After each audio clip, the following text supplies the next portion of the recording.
Tim, the old saying is that defense wins championships, and Baylor is one of the best defensive teams that I've seen in a long time. They get me excited, and it make me think about my Southern Illinois Salukis back in 2007 when we would be all over everybody. This is what this Baylor team does to you. They just frustrate you on the defensive end.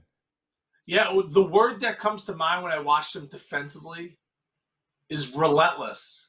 It just seems like everyone has an endless motor. You know, I wasn't a big defense guy. I didn't put the D in Doyle. Let's just say it was more like Timmy Oil of the offense. But you were more of a defensive stopper back in your days at Gordon Tech on the tough streets of Chicago. What makes this team so good defensively? Well, I think the one thing that's underrated about great defensive teams is that they have chemistry. They have likability. They're all brothers. They're all friends. So when you have that component with your team, then you'll be able to go and do the extra things defensively. And this is the opportunity that a lot of teams don't really see or present themselves with is here. When they're off center or off cue, you have Jonathan Chachua slides off the post, gets back to his man to create the defensive deflection, and it causes the steal.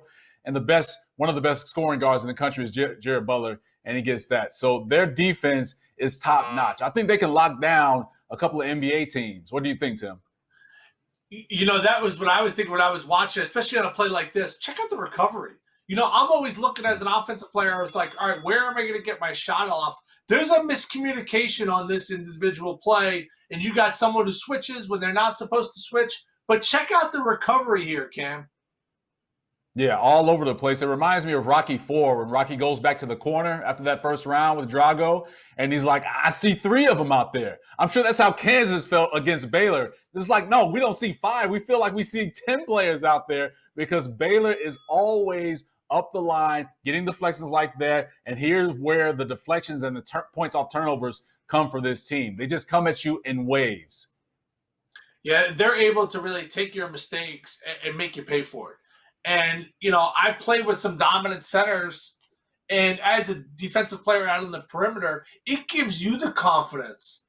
If you're a Davion Mitchell, if you're a Jared Butler, if you're, you know you got backup behind you, so you could really get up into guys, pressure them a little bit more. But I think the key word that we've kind of talked about is synergy.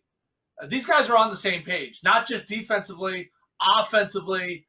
They're having fun together. There's a group that's been together for a while. And if you turn your head, the word should be watch your head because that ball's going up. Definitely watch your head. You got to do the head tap. The head tap right there, Tim. Or the kids are doing this nowadays. They're raising the roof. That's what they're doing now. I got hops, baby. You see them right there. I got hops.